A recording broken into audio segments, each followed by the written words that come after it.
Good morning. কেমন আছেন আপনারা? মাই সিম্পল লাইফ ব্লগে সবাইকে অনেক স্বাগত।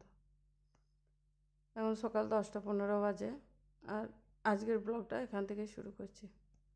এই ছেলে দুটোকে 10টা খাবার দিয়ে দিয়েছি। 3 মা ব্যাটারি খাওয়া হয়ে গেল, এখানে রান্নাটা বসিয়ে দিয়েছি।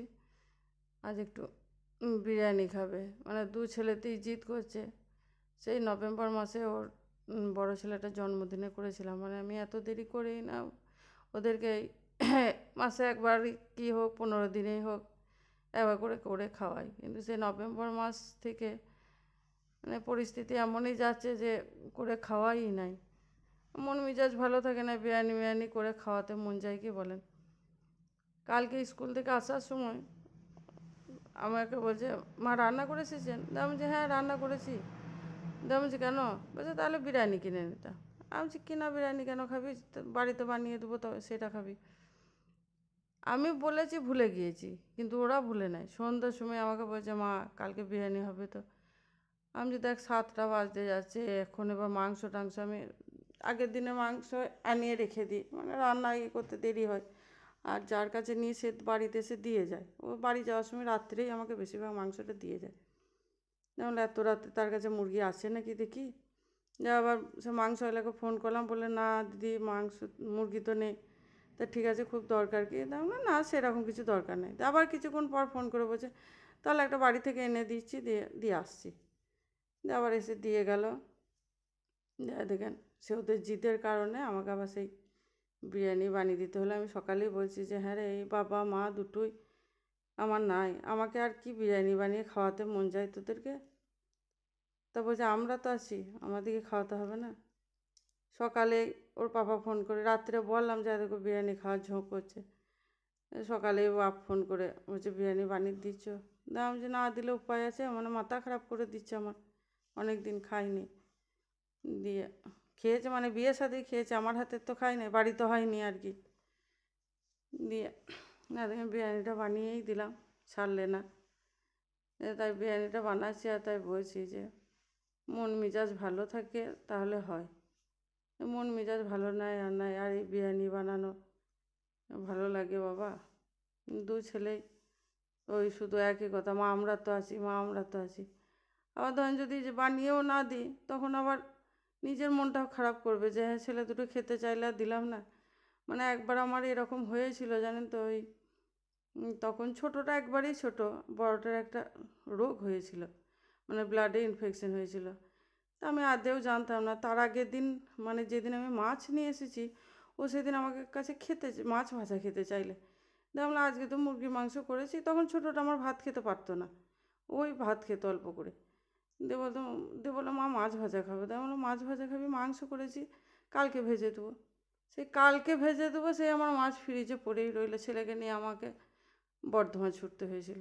10-12 দিন আমাকে ওই বড়ো ছেলেটাকে নিয়ে নার্সিংহোমে থাকতে হয়েছিল। তখনই আমার মনটা খুব খারাপ হয়েছিল যে ছেলেটা আমার কাছে মাছ খেতে চাইলে আর আমি মাছ দিলাম না। সে থেকে এখন যাই বলে জানেন তো, আমি বাবা দিয়ে দিই, কেন কখন কি খেতে পারবি না পারবি।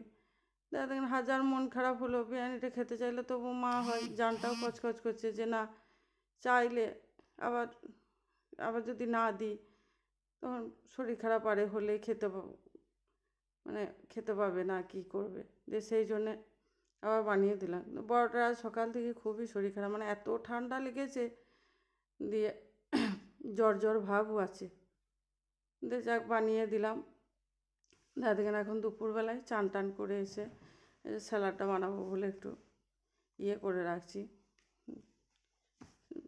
ছিলছি এগুলো শসা টসা। এখন শীতে শসা এত তেতো, সেই অর্ধেক করে কেটে কেটে বাদ দিতে হলো, তো জলে ভিজিয়ে আবার খানিক রেখে দিলাম, তারপরে বানালাম।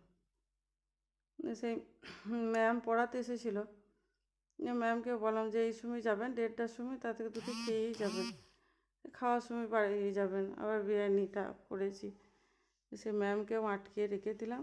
যে ওই দুটো ছেলে আর ওই ম্যামকে বললাম তোরা একসঙ্গে খেয়ে নে, আমি পরে খাবো। আমি নামাজ টামাজ পড়ে নিয়েছি, নামাজ টামাজ পড়েই এই স্যালাডটা বানাতে এলাম। দেখেন ওদের 3 জনাকে আগে দিয়ে দিলাম, তোরা তিনজনা খা, তারপরে আমি পরে খাবো। এই যে ছোটো বেটা এলো আর ম্যাম ওইদিকে হাত ধুচ্ছে। তিনজনে খেয়ে নিই। ও বলছে মামি আপনিও নেন। বেশ তাহলে আমি একসঙ্গেই খেয়ে নিয়েছি। দিয়ে আমি ওইদিকে আবার দুটি নিয়ে নিলাম, দিয়ে চারজনা মিলে একসঙ্গেই খেয়ে নিলাম। অনেক কাপড় চোপড় কাচা হয়েছিল সকালে, মানে ওই 10টায় খাবারের আগেই, ওই জন্য সকালের দিকে ভিডিওটা বানাই নাই, মানে বানাতে পারিনি, খুবই ব্যস্ত ছিলাম। মানে কালকে সে স্পোর্টস ছিল, 3 মা বেটা জামা কাপড় অনেক জমেছিল, মানে চান টান করেও সেইগুলোও কাচি নাই কালকে যাব বলে। আবার যেগুলো পরে গিয়েছিলাম সেগুলো, যেগুলো আগে সকালে কেচি, তারপর আমি 10টা খাবার বানিয়েছিলাম। গোটা ছাদটায় ছিটি ছাটি মেলেছিলাম, যে যেটায় মানে যেখানে যা পেরেছি মেলে দিয়েছি। ওগুলো শুকিয়ে গেছে সকালেরগুলো, কিন্তু ওই চান করে যেগুলো মেলেছি সেগুলো একটু একটু ভিজে আছে, ওগুলো সিঁড়ির দড়িতে দিয়ে দেবো, আর শুকনোগুলো নিচেই নামিয়ে নেবো। এগুলো সব একটু করে ভিজে আছে, এগুলো চান করার পর মেলেছি। না দেখেন সব কাপড় চোপড় গুটিয়ে নিই। এইদিকে জানো তো, এই মায়ের কুলের কলায় সেই চাহারমি কুলটা করা হয়ে গিয়েছিলো, ভাই থাকবে না বলে। দিয়ে সেই কুলের কলাইগুলো অনেক দিন হয়ে গিয়েছিলো। আমার এখানে কোথাও পুকুর টুকুর নাই, মানে কুলের কলাই ফেলতে নাই, পুকুরে বাড়িয়ে দিতে হয়। হলো মাটির তলায়, তাহলে টবে ভরে দিই, তো মাটিটা চাপা দিতে ওখানেই গলে যাবে।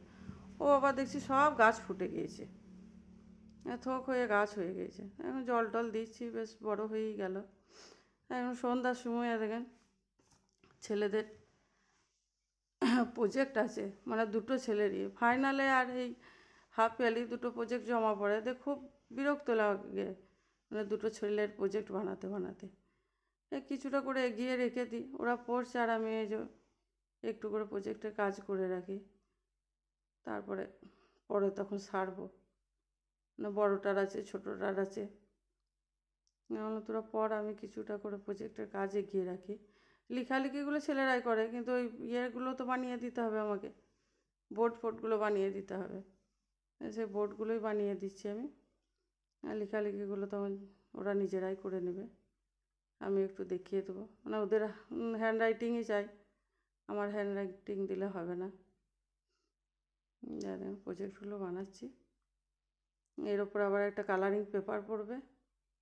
মানে সেই আগের দিনে সন্ধ্যাবেলায় বেরিয়েছিলাম সে কেক টেক কিনতে, তখনই একবারে ওই পেপার টেপার সব কিনে এনেছিলাম। যাক, অনেক কথাই হলো আপনাদের সঙ্গে। সবাই ভালো থাকবেন, সুস্থ থাকবেন, আর আমার চ্যানেলটাকে এগিয়ে নিয়ে যাওয়ার সাহায্য করবেন। যদি আপনাদের ভালো লাগে তো অবশ্যই এগিয়ে নিয়ে যাবেন আর আমাকে সাহায্য করবেন। Good bye.